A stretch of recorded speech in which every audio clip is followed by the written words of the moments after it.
जितने नेता बने हुए हैं सारे नेता तो उन्हीं स्कूल कॉलेज में पढ़ के आए हैं ना जिसको कांग्रेस पार्टी बनाई है। उनके माँ बाप का इलाज तो उसी अस्पतालों में हुआ जिसको कांग्रेस पार्टी बनाई है। देश को आज़ादी दिलाने में कांग्रेस पार्टी की भूमिका, इससे कोई इनकार कर सकता है? इसरो बना हो, आईआईटी बना हो, आईआईएम बना हो, देश की यूनिवर्सिटीज बने हो, सड़कें बने हो, आप जिस स्कूल में पढ़े हैं, हम जिस विश्वविद्यालय में पढ़े हैं, उसको तो कांग्रेस ही बनाई है। ये हुई ना बात। अंग्रेज भी जब 200 साल इस देश में रह गए थे तो लोगों को लगा था कि अंग्रेज जाएंगे ही नहीं। ये जो नए अंग्रेज हैं इनको तो आए हुए अभी 15 साल भी नहीं हुआ है। जिनका सूरज चढ़ता है उनका सूरज उतरता भी है। और ये बिहार की धरती है, याद रखिएगा। हम सूरज को उगने से पहले डूबते हुए सूरज को अर्घ देने वाले लोग हैं। छठी 7 करोड़। प्रधानमंत्री जी कहते हैं नमस्ते डोनाल्ड ट्रंप, और इधर जो है कि भारतीय छात्र को जो है देखे थे हथकड़ी लगा करके, वीडियो नहीं देखे? हथकड़ी लगा करके जो है भारत डिपोर्ट किया जा रहा है। तो पलायन का सवाल जो है, अगर भारतीय हैं आप तो आपको भी बेहतर एजुकेशन के लिए जो है बाहर जाना पड़ता है। मगर जो नेता सब आता है ना, तो एक काम कीजिएगा, उसे पूछिएगा कि उसका बेटा बेटी कहाँ पढ़ रहा है। मेरी तरफ से एक सवाल तेजस्वी आ रहे हैं, उसके बाद आपकी क्या? अरे उनका बेटा तो भी पैदा ही हुआ है, वो कहाँ पढ़ने जाएगा? कैसा बात करते हैं? डोनाल्ड ट्रंप के सामने सरेंडर हो गए हैं। पत्रकारों का वीडियो डिलीट करवा रही है सरकार अगर ट्रंप से कोई सवाल पूछ रहा है तो। आप भी सवाल पूछ लीजिएगा। तो आप अमेरिका का वीजा है कि नहीं है? हाँ है। तो अभी ट्रंप के खिलाफ 2 बात बोलिए, आपका वीजा कैंसिल कर देगा। बिल्कुल नहीं करेंगे। दोस्तों, आज की डिबेट बेहद ही शानदार और मज़ेदार होने वाली है, क्योंकि आप इस डिबेट में देखेंगे कन्हैया कुमार को एक बड़े गोदी पत्रकार की बेहद ही खतरनाक तरीके से धज्जियां उड़ाते हुए। दोस्तों, गोदी पत्रकार का कहना था कि देश में जो भी गलत हो रहा है उसकी सिर्फ और सिर्फ जिम्मेदार कांग्रेस है और सारी अच्छी चीज़ों का क्रेडिट ये मोदी को देने में लगी थी। लेकिन दोस्तों, ये बिके हुए पत्रकार ये भूल गए कि इनके सामने कोई और नहीं बल्कि कन्हैया कुमार बैठे हैं और कन्हैया ने इन गोदियों को बड़े ही शानदार तरीके से इन्हें की जाल में फंसा दिया। तो दोस्तों, चलिए स्टार्ट करते हैं इस धमाकेदार डिबेट को। और यदि आप चैनल पर नए हैं तो चैनल को सब्सक्राइब करना बिल्कुल ना भूलें ऐसे मजेदार डिबेट्स देखने के लिए। 40 साल 50 साल इस मुल्क में कांग्रेस का राज था। अगर अभी भी हॉस्पिटल्स नहीं हैं, स्कूल्स नहीं हैं, सड़कें नहीं हैं, पानी नहीं आता, छतें नहीं हैं जो लोगों के सिर के ऊपर, तो किसकी गलती है? कांग्रेस की गलती है, क्योंकि इतने साल तो उनकी सरकार थी। तो अभी पता चलेगा। तो 40-50 साल में जो बनाया उसका क्रेडिट मोदी जी को, और जो नहीं बना उसका गाली नेहरू जी को। ये जस्टिफाइड है? नहीं, 40-50 साल कांग्रेस की गलती थी वो कह रहे हैं। नहीं, वो किस आधार पे कह रहे हैं, यही प्रश्न है। हाँ, देश वहां तो नहीं है ना जहां 47 में था। तो देश अगर सकारात्मक दिशा में आगे बढ़ा है, उसका क्रेडिट अगर कांग्रेस पार्टी को नहीं मिल रहा है तो डिस्क्रेडिट क्यों कांग्रेस पार्टी को दिया जा रहा है? अगर डिस्क्रेडिट कांग्रेस पार्टी को दे रहे हैं फिर क्रेडिट भी देना पड़ेगा। क्रेडिट तो देते इसका हैं ना, मतलब आज जो भी पब्लिक सेक्टर अंडरटेकिंग्स हो या फिर एयरलाइंस हो, ये सब तो बनी है कांग्रेस की सरकार के क्या नहीं बना है? जितने नेता बने हुए हैं सारे नेता तो उन्हीं स्कूल कॉलेज में पढ़ के आए हैं ना जिसको कांग्रेस पार्टी बनाई है। ये हुई ना बात। उनके माँ बाप का इलाज तो उसी अस्पतालों में हुआ जिसको कांग्रेस पार्टी बनाई है। देश को आज़ादी दिलाने में कांग्रेस पार्टी की भूमिका, इससे कोई इनकार कर सकता है? इसरो बना हो, आईआईटी बना हो, आईआईएम बना हो, देश की यूनिवर्सिटीज बने हो, सड़कें बने हो, आप जिस स्कूल में पढ़े हैं, हम जिस विश्वविद्यालय में पढ़े हैं, उसको तो कांग्रेस ही बनाई है। प्रश्न यही है, इस देश का विपक्ष होने के नाते देश में जो चीज़ें हुई हैं उसकी तारीफ की जानी चाहिए और जो नहीं हुआ है उसका सवाल पूछा जाना चाहिए। अच्छा, आप जो यात्रा कह रहे थे, भारत जोड़ो यात्रा हो गई या फिर दूसरी वाली जो यात्रा निकाली थी राहुल गांधी ने, सब कह रहे थे कि यात्रा तो निकाल रहे थे, लोग आ भी रहे थे, लेकिन वोट जा रहा था बीजेपी को। अच्छा, ये तो मतलब आप पत्रकार हैं और आपके पास आंकड़े होते होंगे आई गेस कि कांग्रेस पार्टी जब भारत जोड़ो यात्रा निकाल रही थी तो उसके कितने सांसद थे, और जब भारत जोड़ो यात्रा हो गई उसके बाद उसके कितने सांसद हुए? ये आंकड़ा तो आपके पास होगा ही। है वो सरकार तो नहीं बनी ना। नहीं, सरकार तो नहीं बनी, वो बात तो ठीक है। इंडिया वर्ल्ड कप तो नहीं जीता, इसका मतलब ये थोड़ी है कि इंडिया जो है क्रिकेट खेलना बंद कर दिया है। इंडिया वर्ल्ड कप नहीं जीता लेकिन अभी जीत करके आया है। हाँ, सरकार तो बनना बिगड़ना ये तो लोकतंत्र का प्रक्रिया है ना। आप अगर आएंगे तो आप क्या करेंगे? पलायन रोकने के लिए क्या करेंगे? हम रोजगार देंगे, हम शिक्षा व्यवस्था को बेहतर करेंगे। मेला लगा के नौकरी, एक दिन का मेला और फिर नौकरी की गारंटी, वो करेंगे। नौकरी की गारंटी है, हम हर वर्ग के लिए गारंटी दे रहे हैं। हाँ। माँ बहन योजना के तहत जो है हर बहनों को, बिहार को की जो बहनें उनको 2500 रुपया दिया जाएगा। उसी तरह से युवाओं के लिए रोजगार की व्यवस्था करेंगे, स्वास्थ्य व्यवस्था को बेहतर करेंगे, शिक्षा व्यवस्था को बेहतर करेंगे। और ये सिर्फ बोल नहीं रहे हैं, जहाँ हमारी सरकारें बनी हैं वहाँ पे कर रहे हैं। हमारे पास तेलंगाना का मॉडल है, हमारे पास कर्नाटका का मॉडल है। जो भी वादा हमने किया था एक एक गारंटी को लागू किया है। रेवंत रेड्डी बोल रहे हैं मेरे पास सरकार चलाने के लिए पैसा नहीं है। ऑन रिकॉर्ड जाके उन्होंने बोला है मेरे पास सरकार चलाने के लिए। रेवंत रेड्डी ने बोला है कि सरकार चलाने के पास मेरे पास पैसा नहीं है। फ्रीबीज में अनाउंस की थी, वो तो हमारा जीएसटी का हिस्सा मोदी जी नहीं देते हैं। जो गैर भाजपा सरकार है उनकी मुख्यमंत्रियों के स्टेटमेंट आप सुन लीजिए, सरकार के बयान सुन लीजिए, और ये एक साल की बात नहीं है। आप चाहे केरल के मुख्यमंत्री का बयान सुनिए, आप झारखंड के मुख्यमंत्री का बयान सुनिए, आप जो है हिमाचल के मुख्यमंत्री का बयान सुनिए, कर्नाटक के, तमिलनाडु के, क्योंकि केंद्र सरकार जो स्टेट का जीएसटी का हिस्सा है वो केंद्र सरकार उसको रिलीज नहीं कर रही है। ये एक बहुत बड़ा मुद्दा है। बेशर्मो शर्म करो शर्म। आप हमसे टैक्स रेवेन्यू कलेक्ट कर रहे हैं और जो सरकार का हिस्सा है राज्य सरकार का, आप उसको वापस नहीं कर रहे हैं, तो स्वाभाविक रूप से ये सवाल उठेगा। आप देखिए पिछले साल, अभी बारिश आने वाली है, मानसून आने वाला है, और हिमाचल में पिछले साल जो त्रासदी हुई, जो आपदा आया, बार बार मुख्यमंत्री जाकर के जो है केंद्र की सरकार से गुहार लगा रहे थे कि आप हमारा हिस्सा हमको दे दीजिए, हमारा राज्य आपदा से गुजर रहा है, हमको हमारा पैसा दे दीजिए। तो ये तो सरासर बेईमानी केंद्र सरकार कर रही। कैसी लगी आगे स्वाद? कांग्रेस की क्या स्थिति है इस समय बिहार में? एक सवाल यह है कि पिछले 30 सालों में कांग्रेस जहां भी 3 से चौथे नंबर की पार्टी बनी है, चाहे वो उत्तर प्रदेश हो, चाहे वो तमिलनाडु हो, चाहे वो बाकी राज्य हो, उसमें कभी बाउंस बैक नहीं कर पाई है कांग्रेस पिछले 30 सालों में। क्या आपको लगता है कि बिहार में आने वाले समय में या तो आपकी लीडरशिप के अंडर या राहुल गांधी की लीडरशिप के अंदर कांग्रेस बाउंस बैक कर पाएगी? अव्वल तो राजनीति कैरम का खेल नहीं है कि बाउंस बैक करेंगे। राजनीति एक सीरियस प्रोफेशन है। सीरियस प्रोफेशन में जनता के सीरियस सवाल हैं, लोगों के जीवन मरण का प्रश्न है।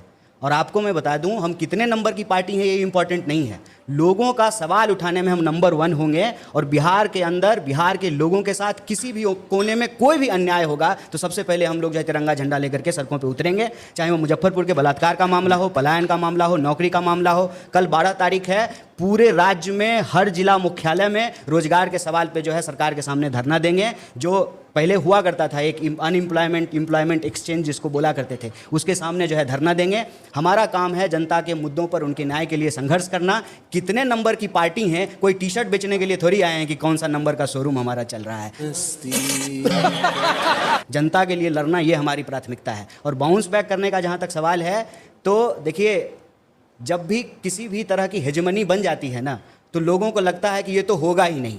अंग्रेज भी जब 200 साल इस देश में रह गए थे तो लोगों को लगा था कि अंग्रेज जाएंगे ही नहीं। ये जो नए अंग्रेज हैं इनको तो आए हुए अभी 15 साल भी नहीं हुआ है। जिनका सूरज चढ़ता है उनका सूरज उतरता भी है। और ये बिहार की धरती है, याद रखिएगा। हम सूरज को उगने से पहले डूबते हुए सूरज को अर्घ देने वाले लोग हैं। छठी मैया का जब पूजा करते हैं तो उगते हुए सूरज का अर्घ बाद में देते हैं, डूबते हुए सूरज का अर्घ पहले देते हैं। तो हम डूबते हुए सूरज और उगते हुए सूरज दोनों की प्रक्रिया को समझते हैं, जीवन की निरंतरता को समझते हैं। यही बिहार का दर्शन है, यही बिहार की जो है इतिहास है, यही बिहार की परंपरा है। तो बिहार से जो रोजगार और नौकरी का सवाल, जो पलायन का सवाल उठा है, ये सिर्फ बिहार का सवाल नहीं है, पूरे देश का सवाल बनने जा रहा है। और जिन नेताओं ने हमारे देश के आम परिवार के घरों के बच्चों को बेरोजगार बनाया है, उनके बच्चों को बेरोजगार बनाएंगे। ऐसा नहीं होगा कि हमको नौकरी नहीं मिलेगी और जय शाह जो है आईपीएल में जो है टीम बनाएंगे, हम ड्रीम 11 पे टीम बनाएंगे और वो जो है आईपीएल का टीम बनाएंगे। अरे बाप रे, ये तो धोती खोल रहा है। क्या आपको लगता है कि कांग्रेस आने वाले समय में ये आरजेडी की शैडो से निकल पाएगी और अपना एक अस्तित्व बना पाएगी? नहीं, ये शैडो की कोई बात ही नहीं है। ये आपके विचार हैं जो ये शब्द आप बोल रहे हैं। आपके विचार क्या है बताइए? हमारे जो विचार हैं वो हम कर रहे हैं। इसलिए तो आए कल जो है रोजगार के सवाल पे हम बिहार के हर जिला मुख्यालय पे धरना दे रहे हैं। आप अपना जो है बीट स्टाफ भेजिएगा कवर करने के। आप एक टेम्पल में गए थे और उस टेम्पल में जाने के बाद उसे रिपोर्टेडली गंगा से धोया गया था। नहीं, मंदिर को नहीं धोया गया था, तो प्रांगण को। लेकिन अगर धोया गया तो ये सवाल तो उन पर उठता है ना जो धो रहे हैं।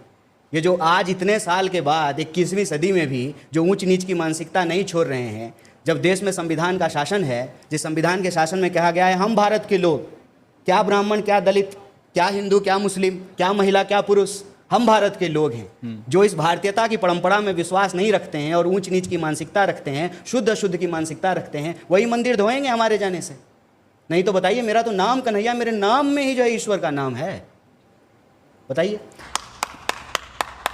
तेजस्वी जी ने लेटर लिखा कि जुडिशरी में रिजर्वेशन होना चाहिए, प्राइवेट सेक्टर में रिजर्वेशन होना चाहिए। इसको लेके आपका क्या स्टैंड है? और जो आने वाला बिहार का पोल है, आपको क्या लगता है वो हाइपर इश्यूज पे लड़ा जाएगा, लोकल इश्यूज पे लड़ा जाएगा, जैसे कास्ट सेंसस पे लड़ा जाएगा, जॉब्स पे लड़ा जाएगा, माइग्रेशन पे लड़ा जाएगा, किस पे लड़ा जाएगा? देखिए, बिहार के जो इशूज हैं स्वाभाविक रूप से वो बिहार के इशूज हैं, लेकिन वो सवाल जब आप देखेंगे तो ऐसा नहीं है कि सिर्फ बिहार के इशूज हैं, देश के भी सवाल हैं।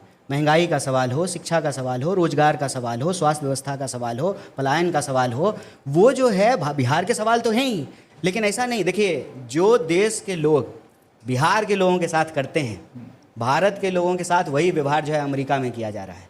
प्रधानमंत्री जी कहते हैं नमस्ते डोनाल्ड ट्रंप, और इधर जो है कि भारतीय छात्र को जो है, देखे थे ना हथकड़ी लगा करके, वीडियो नहीं देखे, हथकड़ी लगा करके जो है भारत डिपोर्ट किया जा रहा है।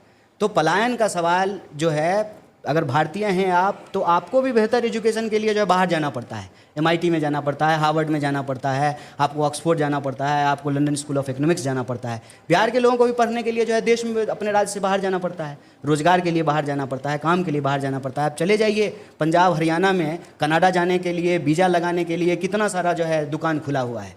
तो ये जो सवाल हैं स्वाभाविक रूप से बिहार के सवाल हैं, आप इनको कह सकते हैं कि ये हाइपर लोकल सवाल हैं, लेकिन ये सवाल देश के भी सवाल हैं।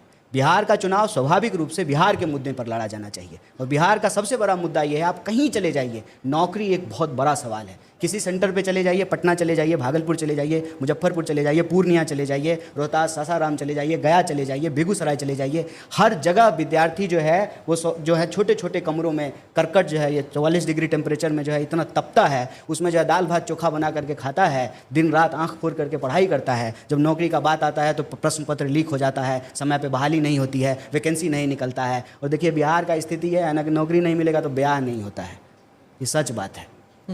बात तो सही है। रोजगार लोगों के लिए एक बहुत बड़ा सवाल है, और रोजगार जब बिहार में मिलता नहीं है तो स्वाभाविक रूप से लोगों को पलायन करना पड़ता है। अच्छी शिक्षा व्यवस्था नहीं मिलती है तो पलायन करना पड़ता है। और जो नेता सब आता है ना, तो एक काम कीजिएगा, उसे पूछिएगा कि उसका बेटा बेटी कहाँ पढ़ रहा है। मेरे तरफ से एक सवाल है। तेजस्वी आ रहे हैं, उसके बाद आपकी क्या अरे equation उनका है? बेटा तो भी पैदा ही हुआ है, वो कहाँ पढ़ने जाएगा, कैसा बात करते हैं।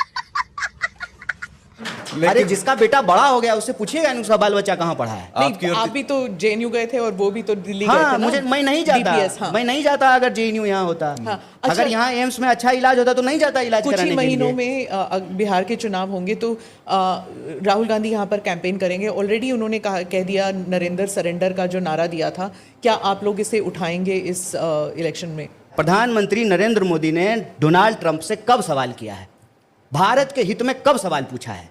प्रचार करने के लिए चले गए, ये भी गए थे डफली बजाने के लिए ट्रंप का प्रचार करने के लिए चले गए, चुनाव प्रचार करने के लिए। जब भारत के हितों का सवाल आ रहा है तो भारत एक संप्रभु राष्ट्र है, संप्रभु राष्ट्र का राष्ट्राध्यक्ष होने के नाते आप दूसरे राज्य के राष्ट्राध्यक्ष के सवाल नहीं करेंगे कि तुम कौन होते हो भाई, 3 में कि 13 में तुम हमारा पंचायती क्यों करोगे? हम 140 करोड़ के देश हैं, तुमसे ज़्यादा पुराना लोकतंत्र का हमारा इतिहास है। जब अमेरिका का नामो निशान नहीं था, अमेरिका खोजा ही तब गया जब भारत खोजने के लिए कोलंबस निकला था।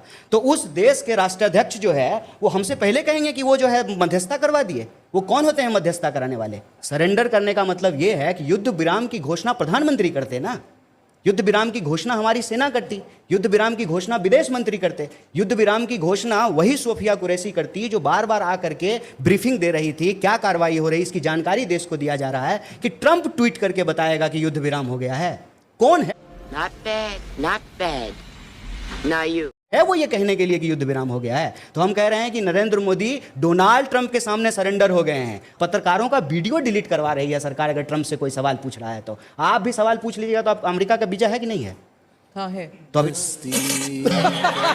ट्रंप के खिलाफ 2 बात बोलिए, आपका वीजा कैंसिल कर देगा। बिल्कुल नहीं करेंगे। क्या बढ़िया था गुरु।